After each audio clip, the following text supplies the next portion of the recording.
that's the first 53 men that are going to win the Detroit Lions Super Bowl ever. And I was like, when I saw that, trade deadline, there could be more too, Boone. There might be more, but like those guys, like, hey, those are the guys. Like, here we go, fellas.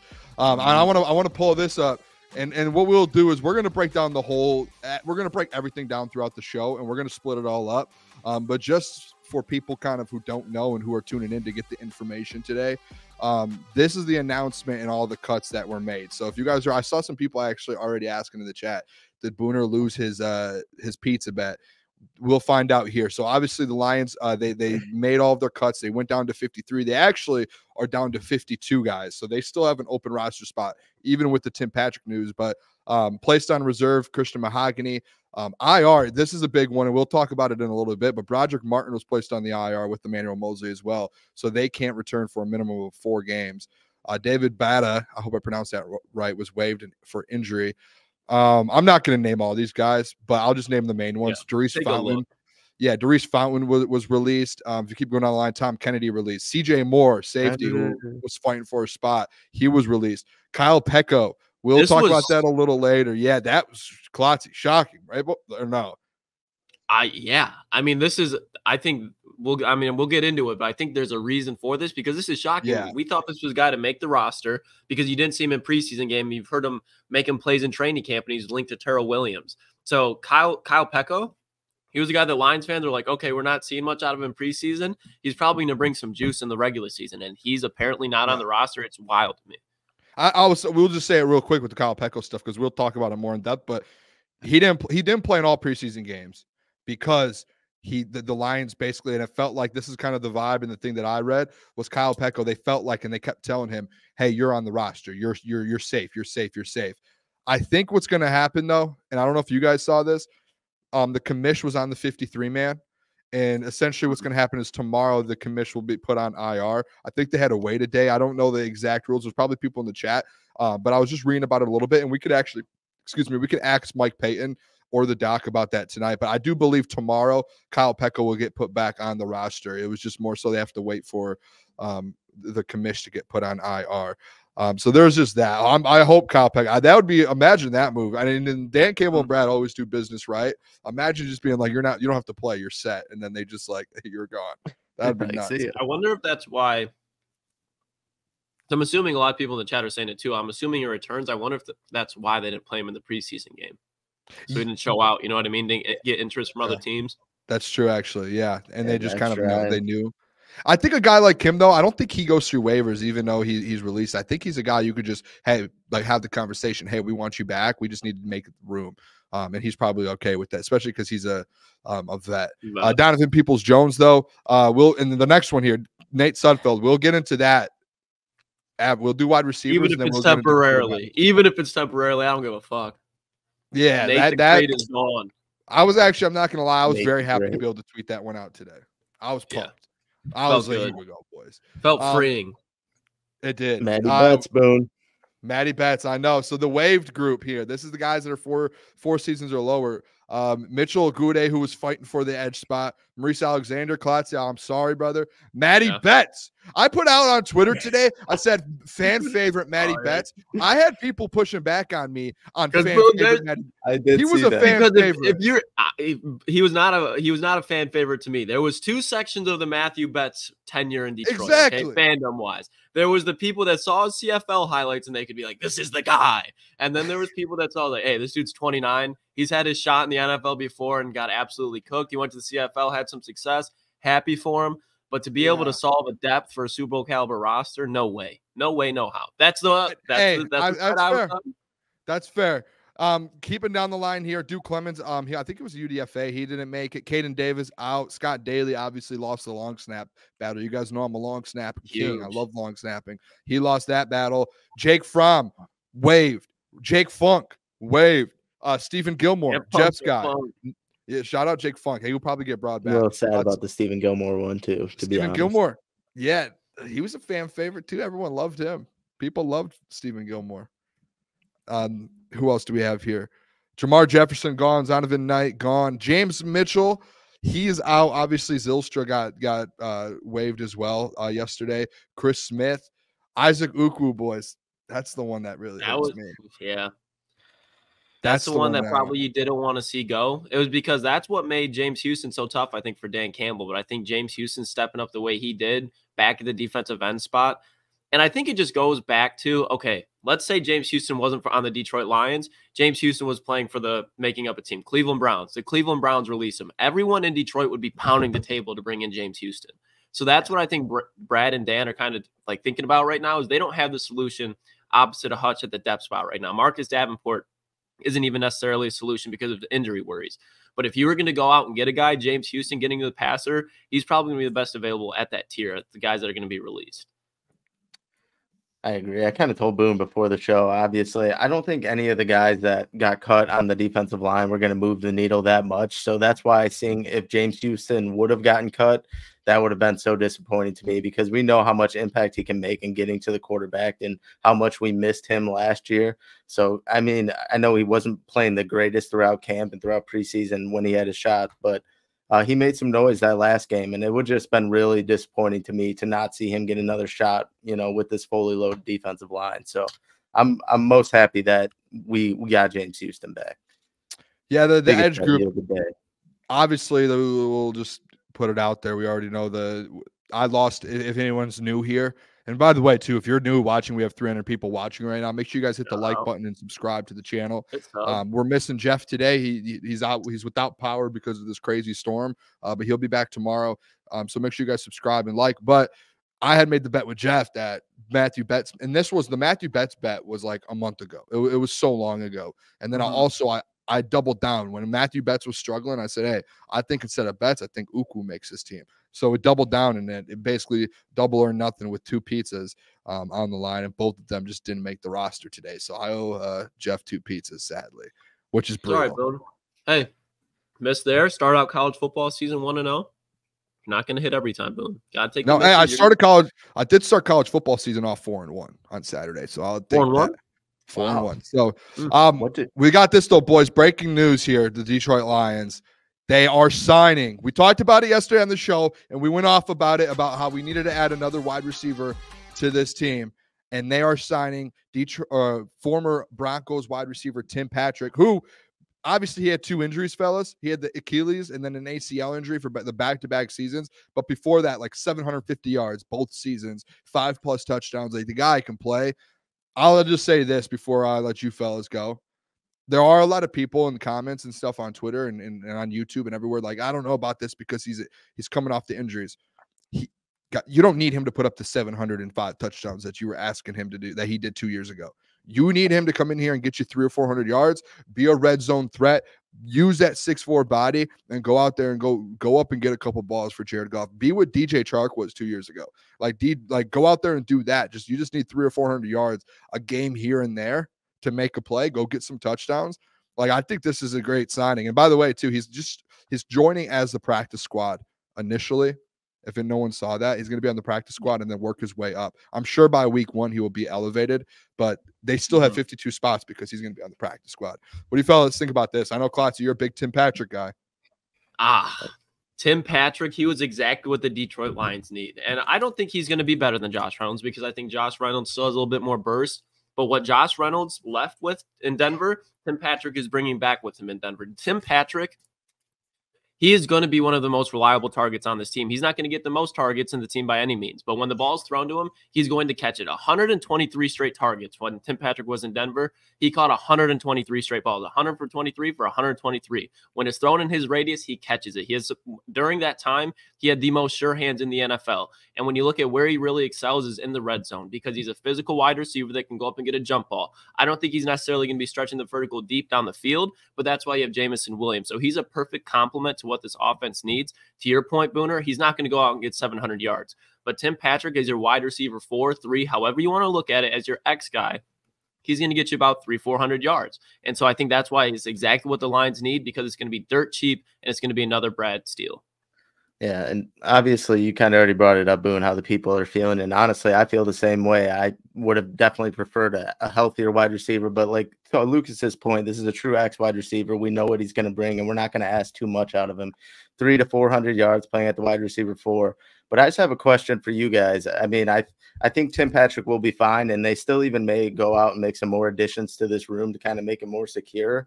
But the way this whole situation boiled down, and I will be the first one to say I was the one who was kind of pushing him out of the room. Would you have rather have just kept Josh Reynolds and worked around the $4 million with all the cap space we still do have, and just have a little more security at the position, obviously moving into this season?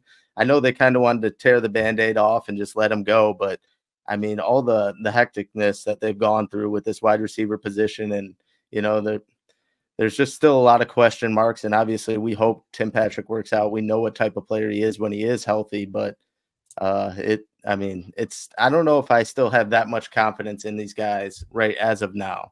I still think you still need to bring in another wide receiver, even with Tim Patrick. I mean, my whole thing with it is if Brad was this comfortable moving off of Josh Reynolds, he's obviously very confident in something else, that being Jameson Williams. I understand the fit that people are talking about. When the Lions are a run-first team with the number one offensive line in football, with the number one, number two, however you want to look at it, rush defense in the NFL, and they just improved their secondary. So this team's going to be playing with the lead a lot, and they're going to be relying on their run. This team kills people over the middle of the field. They were dead last in the NFL in deep shots vertically down the field outside the hashes. So when you look at that, the Lions are perfectly fine if they're attacking the middle of the field. So if they're able to do like Miami does, which they did last year, Miami, Detroit, the number one and two teams in motions, and then Miami, who's their ex-wide receiver? Even last year, they tried out Chase Claypool. He left, and they did not miss him whatsoever. So if Tim Patrick does not pan out, I think Brad Holmes will, A, go find a solution, and B, not be too worried because he obviously hasn't been yet. So I just think I understand where the concern comes from, but I think there's really no reason to worry if Brad is not worrying about it as of right now on the offensive side of the ball. It's going to be the wide receiver 5 or 6 on the offense. You know what I mean? Like all the weapons they have, they just need a guy that can go out there and do their assignment. I think in hindsight, like it's easy to be like I think same with Brad, like he would be like, oh, I would love to keep him, but it's just like we talked about it yesterday a little bit with the money with Josh Reynolds. Like they offered him $9 million and we offered him $5 million. Like it was a clear difference in the money that was offered. Right. So it was just like it was probably never going to end up happening because it was obvious he wanted out and he didn't want to be in Detroit if he and especially getting double the money. So and then I do see people saying EQ, St. Brown. Equanimus, I believe is how you pronounce it, St. Brown. I'm kind of out into him. I know that he might be like a fan guy, but like he's someone, but like I don't think he's someone who's like a game changer. Like he might be like a guy that comes up and down from the practice squad to the active roster. For me, more so like Tim Patrick, it's like you potentially could get a game changer. And he might not work out, but that's why you brought him in originally as the practice squad guy to see what he's like, to make sure he's healthy and to make sure things are good. And like worst case, all right, we have to go out and get it. We still have to make another addition and grab Noah Brown or something. Like I wouldn't be shocked with that. So are you guys, and that's, I guess this is a question here. Are you guys comfortable, like, and I guess with this fully with the wide receiver room now? Because if you do look at it, and I do want to shout out to Isaiah Williams. That was something I think is a show here. We were talking about Isaiah Williams for a while. Like this guy needs to be on the roster. You have Amon-Ra St. Brown now.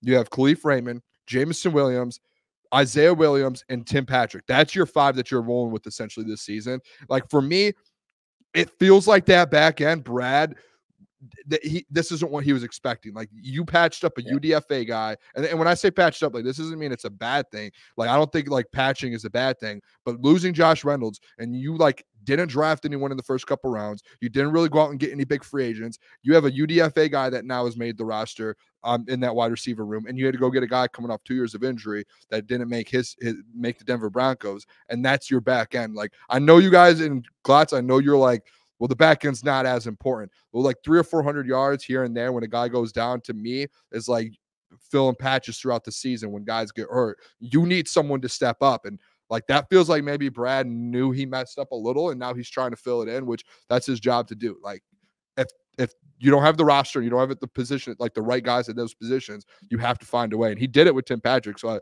give him credit for that. And for cutting DPJ, like he signed him and cut him. So what are you guys on? Are you guys comfortable with those 5, or do you think they should go out and get someone else as well? For the whole bottom of the bottom wide receiver group, I think you kind of still need to see it. I wouldn't say like on a 1 to 10, I would say I'm probably like a 7. I know what those top 3 guys are going to bring, but I mean, Isaiah Williams, he still is a rookie and he still will have that learning curve. I still think you do need to go out and get another wide receiver. Obviously, waivers, like you brought up, Noah Brown, who knows if he even makes it to us, but there are some other wide receivers out there, and I definitely wouldn't mind to see some other competition brought in alongside Tim Patrick to kind of work around that spot. Obviously, like you said, it's not too big of a need. It says your wide receiver 4, wide receiver 5, 300, 400 yards.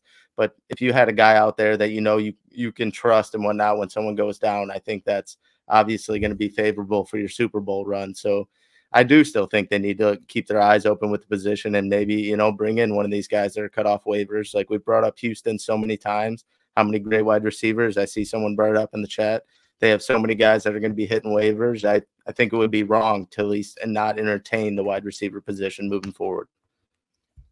I agree. I'm very confident in this wide receiver core. If I had to give it a 1 through 10, by no means am I or anyone else give it a 10, because with injury, there's going to be worrisome. But going back to this is a run-first team, and their strength is over the middle, just killing teams over the middle. This wide receiver core, that's where they really excel. Jamison Williams is going to give you a speed threat down the sideline. I think he is going to get 700 to 800 yards, however you want to impact that. I know some people might disagree, but you can just look at this play style. Jamison Williams is a big play to happen, and if he's able to stay healthy in the course of 14 to 16 games, I don't think there's going to be a situation where Jamison Williams is ever fully healthy.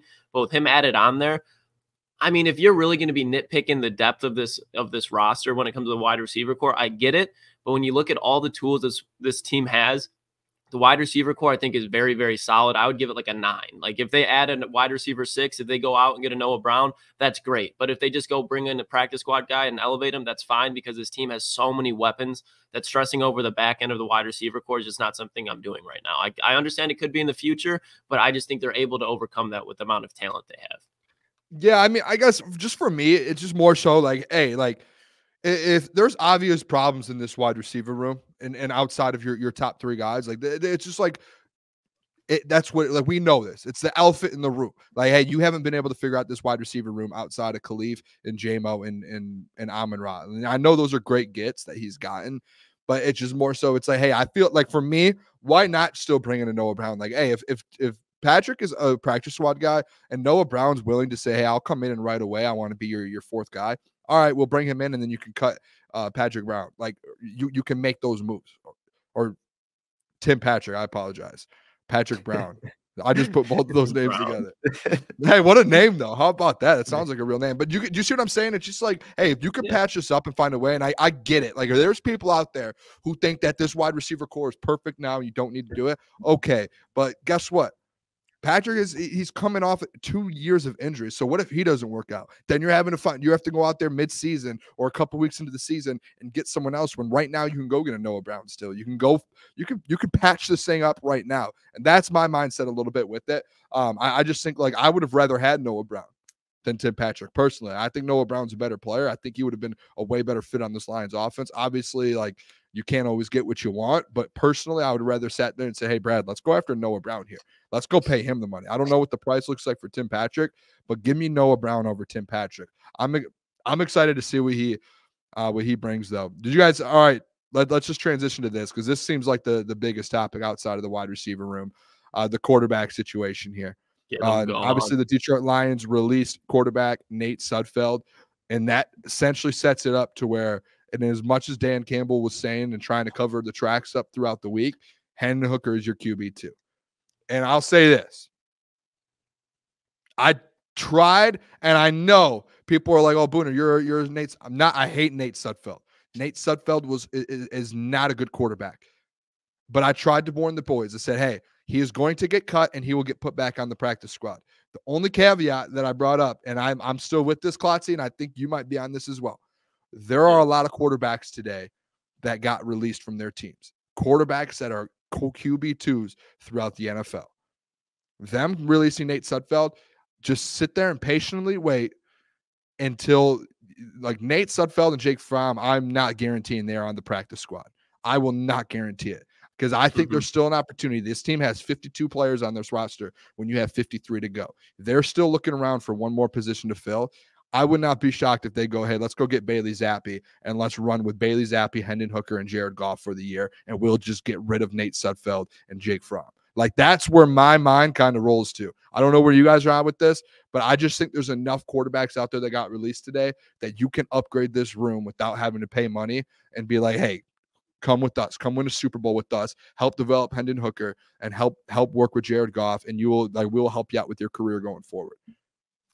Yeah, I mean, there's no reason that Nate Sudfeld should really be on an NFL roster. There's really none. And that's not even being disrespectful. He's repeatedly proven it over and over and over and over again. And Jake Fromm comes up off the streets in his civilian clothing after he gets a call from Brad Holmes and looks like he's Peyton Manning out there in the fourth quarter leading a game-winning drive, but Jake Funk lets it go through his hands. So if you can see Jake Fromm, who was brutal when he was in New York, was brutal in New Orleans. I don't even remember where else he played. He was traveling around the NFL, and then obviously he was out of a job.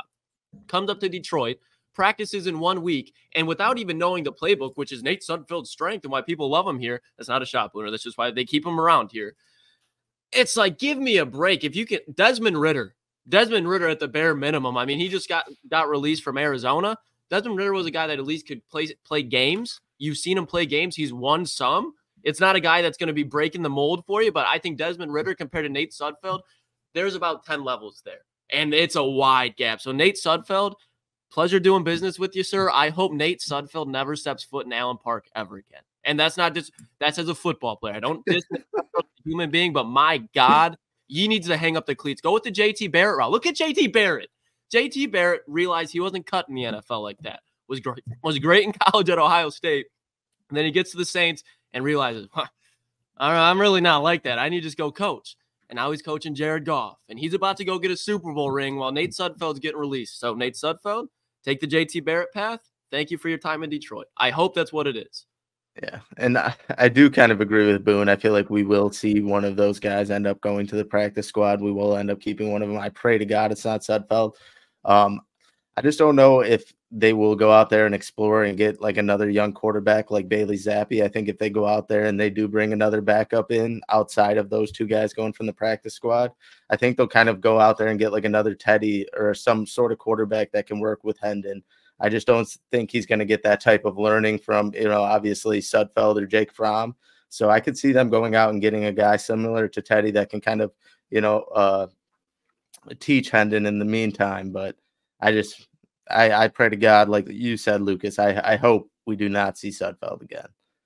And the thing too, like Hendon Hooker today, when all this starts going down, like Dan was just walking around the fact that Hendon Hooker was QB2 and just kept saying, oh, it's Sudfeld. And then just all of a sudden, and it hurts me the most.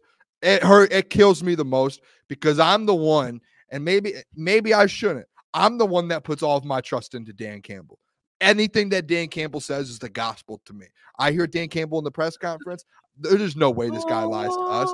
Dan Campbell will never lie to the media. He tells the media the truth. And then all of a sudden, it turns around and I have to tweet out today, Nate Sudfeld's cut. And I did say I wouldn't, like, he obviously has to get cut to be able to get put on the practice squad. Like, that's the process of it working. So I did think he was going to be on the practice squad. But, like, it was just obvious that Hendon Hooker right now is QB2. Like, for them to make that move. And honestly, though, let's be realistic. If Hendon Hooker is the one that gets cut, he's getting picked up instantly. So you can't do that. So, like, if you're trying to put someone on the practice squad, it had to have been Nate Sudfeld either way. That would have been a Matt Millen-ass move. Oh my gosh, that would have been unbelievable. If they're like, well, we need to get a guy on the practice squad, and they try and get Hendon on the practice squad, and then what are we doing?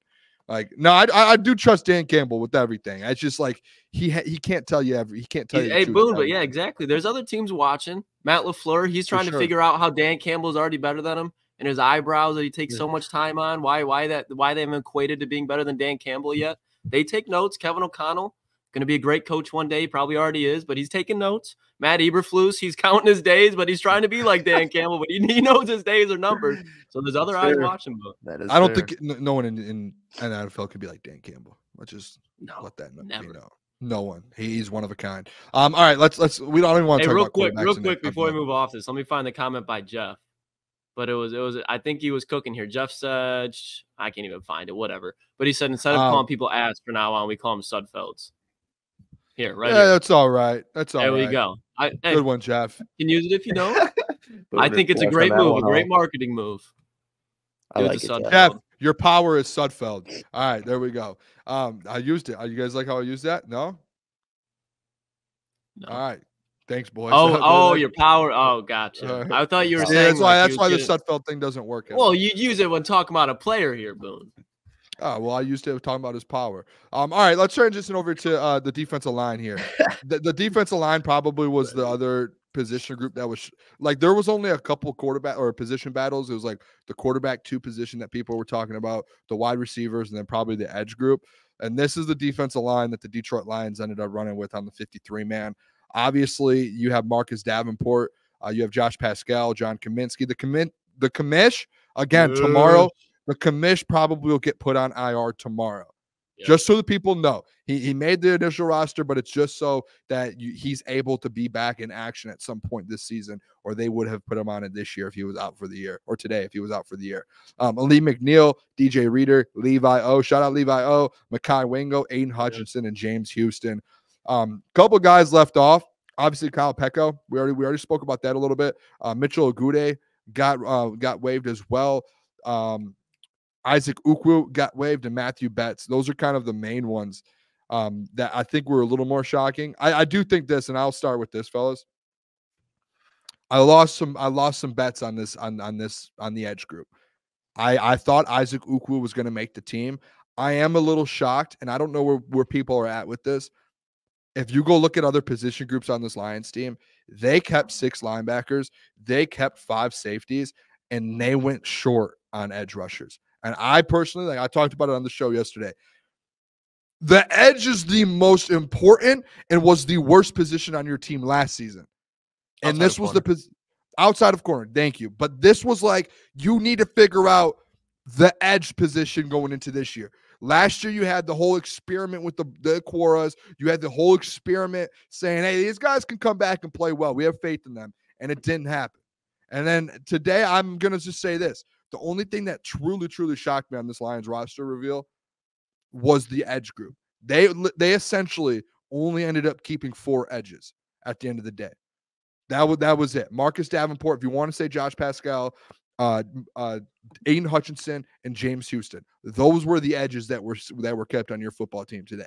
That's where I'm a little like, you needed to keep depth. Klotz, I said yesterday, I thought, let's say there was 4 edges today. I thought they were going to keep 6 total edges, and I thought they were going to keep either Ukwu for sure, and then maybe Betts and Agude. Like I thought they were looking at the depth position, how they looked at linebacker or how they looked at safety. I thought they were going to say, hey, we really need a rotation outside of Hutch, and like we need to make sure we can rotate through guys. Like, I'm a little worried that some of these guys do get picked up off practice squads or get put on different practice squads, and then you're sitting there a little bit like, all right, maybe we should have kept an extra guy here.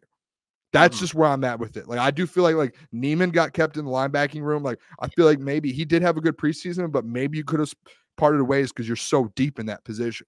I don't know. That's just, to me, it was shocking. I don't know where you're at, Klotzy, with the whole thing, but like Ukwu was a shocking one. He had one hell of a preseason. Like, he had a sack in every single preseason. He had a strip sack.